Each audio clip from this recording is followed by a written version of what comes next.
So, we're lost again! Yay!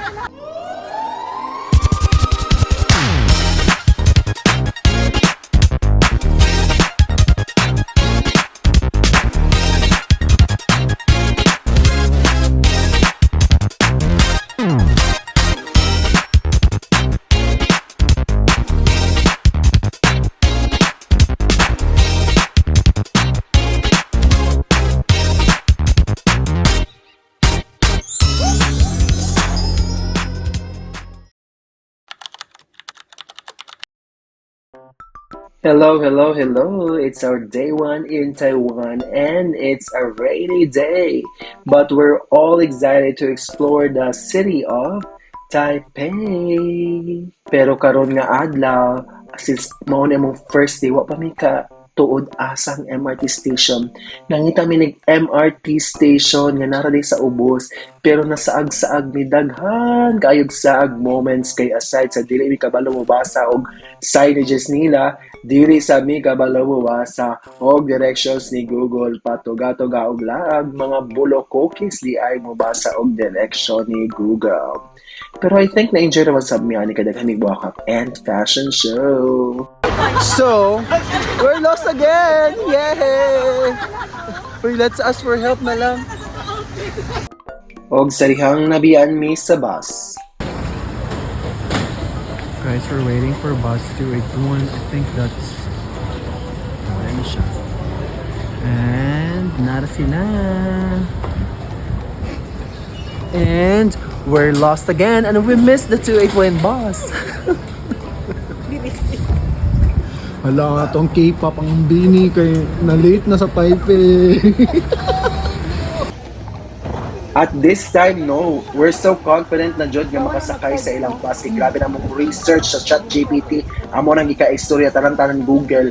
So karon ni sulod na si Merjo, ni confident kayo na makatap silang GCash card o silang Maribank. Una ni tap si Shaira.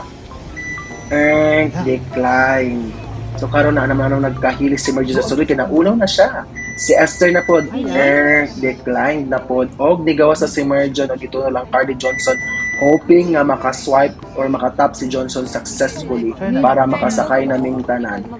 Pag tap ni Johnson, decline na pod. So naulaw naman mi, nigawas na lang mi, og nag-fashion show na lang mi, naglakaw-lakaw, nagpabida sa among mga OOTD, pero grabe na dyan nakatugnaw guys. Nangurog na dyan ang among ITLOG, anak no ni Johnson.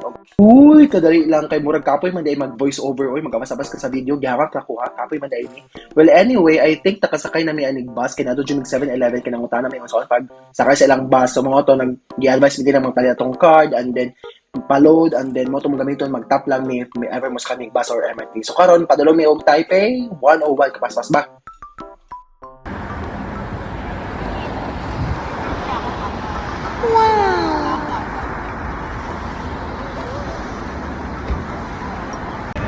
Hi, we're in Taipei 101.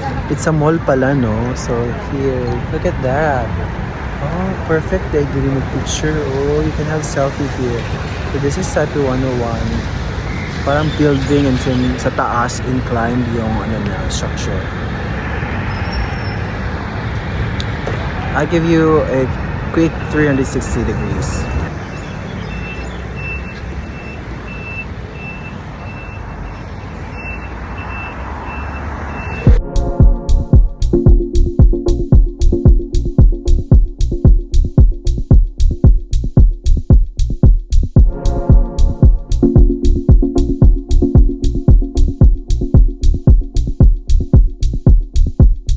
And after Taipei 101, niadto mi og rainbow starting line of Taipei City Hall kay mas chada do dito mo picture ingon si Fred, si Esther og si Mer.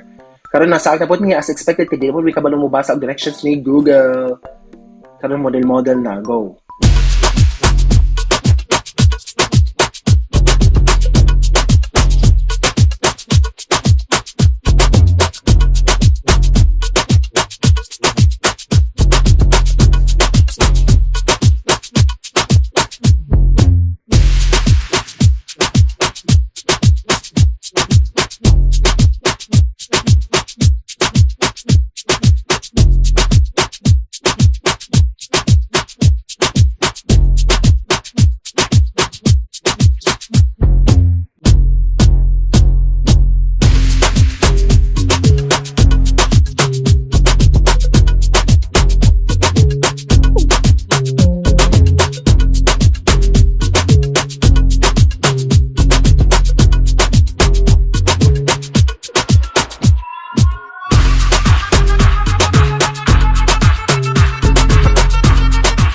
O kani nga time nakapamalihog mi og mga kapwa Pinoy dito sa Taiwan nga picture na nag-videohan mi.